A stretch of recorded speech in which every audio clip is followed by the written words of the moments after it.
बिल्कुल, absolutely true.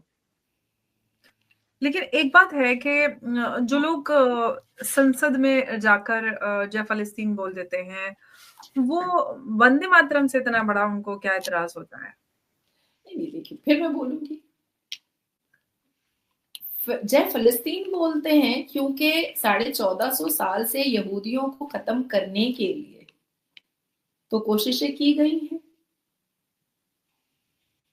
तो फ़लस्तीन, Hamas और गाज़ा अगर इज़राइल के यहूद पूरे इज़राइल के यहूदियों को अगर फना कर देता है, मिटा देता है, तो मुझे लगता है कि मुसलमानों के लिए इससे बड़ी जीत और क्या हो सकती है। तो वो तो जय फ़लस्तीन बोलेंगे, बिल्कुल बोलेंगे।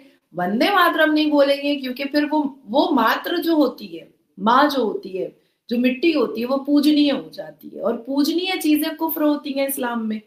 जय फ़लस्तीन तो बिल्कुल बोलेंगे, जय हम्मास बोलेंगे, जय गाज़ा बोलेंगे, क्योंकि 1450 साल से और कुरान इस बात की का गवाह है कि यहूदियों को तो खत्म करने की कोशिशें आज से कोई नई तो नहीं हो रही हैं। वो तो प्रॉफिट्स के ज़माने से हो रही है और कुरान इस बात का गवाह है क्योंकि बनी इज़राइल का ज़िक्र हमारे अल कुरान में 44 बार है और 44 बार उनको खत्म करने के लिए ज़िक्र किया गया है। तो इसलिए वो फ़लस्तीन, हमारे भारत के मुसलमान फ़लस्तीन का साथ इसलिए दे रहे हैं क्योंकि कुरान उनको इस बात की इजाज़त दे रहा है कि जो भी यहूदियों को खत्म करता है तो मुसलमान की ये ज़िम्मेदारी है कि वो उनका सहयोग करे, उनका मनोबल बढ़ाए। तो यहूदियों को फना करना, यहूदियों को खत्म करना, यहूदियों का खात्मा कर देना, ये तो सुन्नी मुसलमानों की ज़िम्मेदारी है। लेकिन अब सवाल ये है कि वो लोग जो संविधान और संवैधानिक अधिकारों के नाम पर ये सारी चीज़ें बोलते हैं, कॉल फॉर जिहाद और एक्सट्रीमिज़्म और लोगों में इस तरह का उन्माद फैलाते हैं। संविधान ये भी तो कहता है कि जो वो चीज़ें, वो तत्व जिनसे आज़ादी जिन्होंने दिलाई, जिसमें वंदे मातरम भी ऑफ कोर्स आता है, ये संवैधानिक उसमें है रिस्पॉन्सिबिलिटी हमारी कि हम उनका सम्मान करें और उनको आगे बढ़ाएँ। तो वहाँ पे आकर आप क्यों भूल जाते हैं, आप वंदे मातरम में तोड़-मरोड़ भी हमने होते हुए देखी सारी चीज़ें और फिर आप कह रहे हैं कि भई वो कौमें होती हैं जो मुर्दा होती हैं और ये सब कहने की क्या मतलब कहीं न कहीं इंस्टिगेशन क्लियर यहाँ खुला यहाँ पर नज़र आता है। देखिए, हमारे देश के मुसलमान में से 22 करोड़ से अधिकतर हम मुसलमान हैं और मुझे लगता है कि 15 करोड़ मुसलमानों के लिए संविधान कभी सर्वोपरि रहा ही नहीं है, कभी नहीं रहा है। तो जिस संविधान को वो इज्जत ही नहीं देते हैं, जिस मातृभूमि को वो इज्जत ही नहीं देते हैं, मातृशक्ति को तो उन्होंने कभी भी इज्जत दिया ही नहीं है, क्योंकि हमारे कुरान के हिसाब से एक भी प्रॉफिट कोई महिला रही नहीं है। तो फिर वो संविधान को इज्जत दे करके वो लोकतंत्र के मंदिर को इज्जत दे, देश की सर्वोच्च न्यायपालिका को इज्जत दे और कॉन्स्टिट्यूशन ऑफ भारत को इज्जत दे, नो वे, हो ही नहीं सकता, हो ही नहीं सकता। कैसे हो सकता है? इंस्टेंट ट्रिपल तलाक के जजमेंट के वक्त में 3 जजों में 1 जज मुस्लिम थे। उन्होंने नहीं साइन किया कि इंस्टेंट ट्रिपल तलाक बैन हो, क्योंकि उनके लिए संविधान बड़ा नहीं था। उनके लिए मुस्लिम कम्युनिटी का रिफॉर्मेशन बड़ा नहीं था, उनके लिए इस्लाम बड़ा था। इसलिए वो मुसलमान जज ने 2017 में इंस्टेंट ट्रिपल तलाक बैन होने पर सिग्नेचर नहीं किया। वो एक अच्छे मुसलमान साबित हुए। उनको उनको कोई मतलब नहीं था कि वो एक अच्छे संवैधानिक मुसलमान साबित हो या वो एक अच्छे देश के नागरिक साबित हो, उनको कोई लेना देना नहीं था।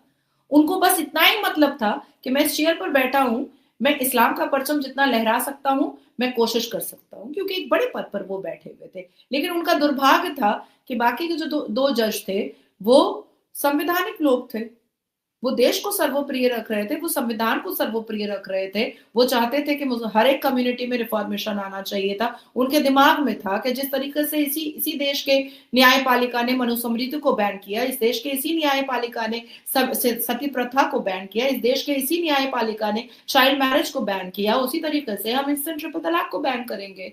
इसमें इसमें कोई मतलब पार्शियलिटी हम नहीं करेंगे। हमारे लिए सारे धर्म, सारे मजहब बराबर हैं। 2 जजेस ने ये सोचा, लेकिन जो मुसलमान जज थे उनके दिमाग में बस इतना ही था कि भाई भाड़ में जाए सारी चीजें, हम भाई मुझे तो मेरा इस्लाम ऊंचा करना है। तो उन्होंने नहीं साइन किया। तो हमारे देश के अधिकतर मुसलमानों के लिए संविधान का कोई वैल्यू नहीं है, और इसीलिए छोटे मदनी ने संविधान को भी कोसा, देश की सर्वोच्च न्यायपालिका को भी कोसा कि 6 दिसंबर को जिस तरीके से ये हुआ, फलाना हुआ, राम मंदिर का दे दिया गया। तो भाई तुम कुरान से साबित कर देते कि बाबर वहां पैदा हुआ था।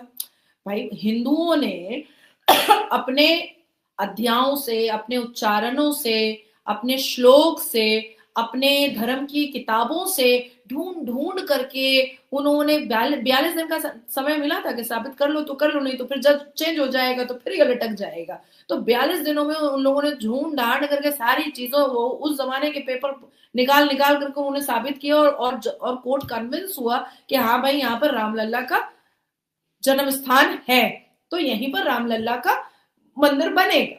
तो आप भी कुरान से, हदीस से, सही अल बुखारी से, सीरत मुस्तफा से, बहिश्ती जेवर से आप भी निकाल करके बाबर का स्थान बता देते।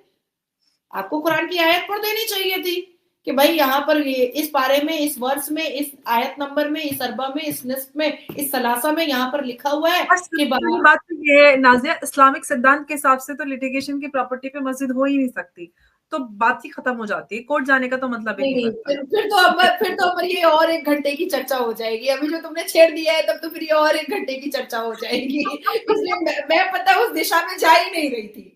मैं उस दिशा में जाना ही नहीं चाह रही थी। मैं बहुत फैक्ट और फिगर रख करके मैं खत्म करना चाह रही थी। जो बुरी टॉक्स करते हैं ना, मैं ये जो मदनी अच्छी अच्छी बातें कर रहे हैं, जिहाद का अलग मतलब बता रहे हैं, मैं उस पे चल रही हूँ कि आप तो कहते हैं भाई लिटिगेशन वाली जगह पे मस्जिद नहीं हो सकती, तो फिर तो आपको तो वॉलंटरली उस जगह को छोड़ देना चाहिए था। अगर झगड़ा हो रहा है, फसाद हो रहा है, तो नहीं बना सकते भाई वहां पे मस्जिद, खत्म बात। और आप खुश दिली से, बात है, बहुत छोटी सी बात है अंबर, बहुत छोटी सी बात करके मैं खत्म करूंगी।